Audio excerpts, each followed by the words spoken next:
Anda masih menyaksikan Satu Meja The Forum, spesial Pilkada 2024 bersama saya Friska Clarissa dan juga Bestian Nainggolan, peneliti senior Litbang Kompas. Nah, yang menarik juga menyambung perbincangan tadi bersama Mas Budiman dan para narasumber adalah pemengaruh pilihan. Yang ada datanya di depan kita ini adalah exit poll, betul ya Mas Bestian ya, untuk di Pilkada Jakarta. Bisa dijelaskan pengaruh para tokoh ini? Ya. Baik Friska, jadi ini adalah hasil exit poll yang baru saja kami tuntaskan dan dari sini bisa terlihat sebenarnya seorang tokoh akan seberapa banyak dia para pemilihnya sesuai dengan apa yang menjadi rujukannya. Dari pertama kita lihat Anies Baswedan. Anies Baswedan di sini terlihat bahwa 60% dari para pemilih di Jakarta yang juga merupakan referensinya dari Anies Baswedan itu tertuju pada Pak Pramono Anung. Ya. Kemudian Pak Basuki Cahayapurnama, kita lihat di sini juga sama, 66,7, hampir 2/3. 2/3 dari pemilih Ahok itu tertuju pada Pak Pramono Anung dan juga Rano Karno. Jadi ini sebenarnya tidak mengagetkan karena selama kampanye juga terasosiasinya dengan para tokoh ini ya. Ya, semakin mendekati hari pemilihan, begitu gencar sekali kita lihat Pak Anies dan terlihat sekali bahwa memang hasilnya solid di sini. 60% dan 66,7% dari kedua sosok tersebut. Dan sekarang kita lihat bagaimana dengan Pak Jokowi. Pak Jokowi 52,5% yang merujuk Pak Jokowi itu memang memilih Pak Ridwan Kamil dan Suswono.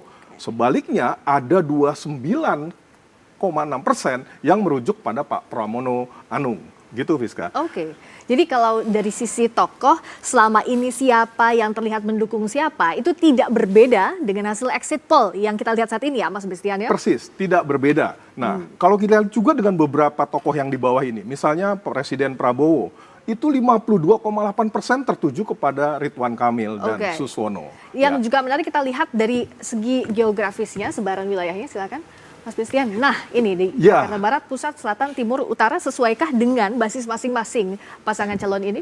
Ya, yang akan menjadi satu titik persoalan di sini adalah para pemilih PKS, kalau menurut saya. Dari waktu ke waktu, kalau kita lihat dalam pilkada, Jakarta Selatan dikuasai oleh PKS. Kemudian, Jakarta Timur itu imbang bersama dengan PDIP. Kemudian beberapa kota lainnya juga PDIP menguasai Jakarta Utara, kemudian Jakarta Barat, itu sedemikian kuat. Nah, kalau kita lihat sekarang hasilnya di Jakarta Barat, memang pemilih Pak Pramono Anung masih kuat. Ya. Kemudian di Jakarta Pusat, kita lihat di sini Pak Pramono Anung juga relatif lebih unggul.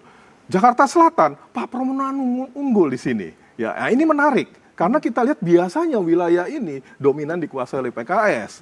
Nah, rupanya di sini kami menduga ada faktor para pemilih PKS yang juga menjadi pemilih Anies Baswedan yang pada saat itu juga merekomendasikan ataupun memilih kepada Pak Pramono Anung.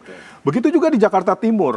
Pak Pramono Anung juga unggul di situ, tapi tipis ya 47%. Ya, saling bersaing ketat. Ya.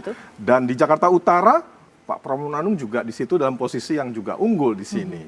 Begitu Priska. Nah, kalau segi demografi kan kalau kita lihat pemilih Jakarta ini kan terdiri dari berbagai suku. Heterogen. Kita lihat bagaimana kalau hasil exit poll-nya. Ya, ini juga menarik. Kita juga membedakan di sini antara etnis ataupun suku dari Betawi dan juga yang campuran Betawinya. Dan kalau kita cermati di sini bahwa dari suku Betawi lebih tertuju pada Pak Pramono Anung dibandingkan dengan Pak Ridwan Kamil. Jadi memang Rano Karno di sini yang mengidentifikasikan dirinya sebagai bagian dari masyarakat Betawi, rupanya ampun nih, sebagai 40,1% di sini. Tapi kalau kita lihat dari Betawi campuran pun juga seperti itu juga, walaupun dalam posisi lain yang menjadi menarik di sini adalah masyarakat Jawa. Ini itu hampir tipis sekali ya, imbang ya, 38,3% untuk RK Suswono ya, dengan 36,2% untuk Pramono Rano. Ya, persis bisa seperti itu. Dan masyarakat Sunda di sini juga 44,4% tertuju kepada Pak Ridwan Kamil dan Suswono. Karena identik juga Ridwan Kamil mantan gubernur Jawa Barat. Persis. Dan kalau kita cermati sebenarnya ini nggak beda dengan hasil survei yang dilakukan sebelum-sebelumnya. Ya, polanya masih sama. Belum ada suatu pergerakan dari suku bangsa di sini terhadap pilihannya. Yang kita cermati semuanya, walaupun merujuk kepada masing-masing etnisitas juga tertuju di situ seperti Pak RK, kemudian juga Pak Pramono Anung dan juga yang lainnya. Tetapi kalau kita cermati di sini, itu relatif nggak bergerak. Ya.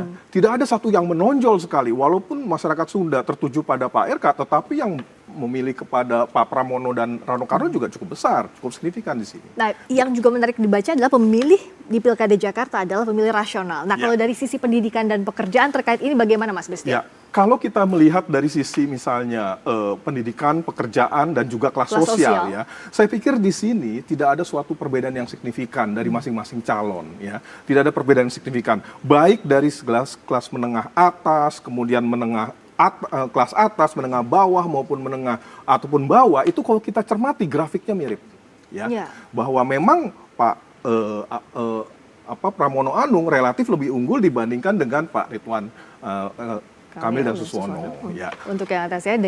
Jadi tapi kalau kita melihat hasil ini masih belum bisa dibaca secara signifikan 1 atau 2 putaran karena ini masih dalam margin of error dan kita pun menunggu hasil resmi KPU begitu ya Mas Bestian ya. Tentu saja kita harus menunggu ya sesuatu yang pasti yang akan ditetapkan oleh KPU. Ya, karena dalam margin of error ini kembali lagi tadi Undang-Undang Pilkada Jakarta, Undang-Undang DKI Jakarta bahwa harus 50% plus satu suara. Nah, kita akan menunggu hasilnya seperti apa dan bacaannya akan lebih dalam lagi diulas bersama Budiman Tanurjo. Mas Budiman. Oke, Friska. Mas Umam dulu. Mas Umam, ini satu hal yang tadi diperingatkan oleh Mas Edi ya, voters fatigue. Kelelahan dari voters untuk pemilu, pilkada dan second round. Kesan Anda apa soal kelelahan ini sebetulnya? Ya, kalau misal tadi disampaikan Mas Edi ya, memang itu tercermin di beberapa kesempatan dan memang voters fatigue itu dalam konteks tertentu itu juga bisa menciptakan sebuah ancaman tersendiri bagi proses demokrasi yang ada. Kalau misalnya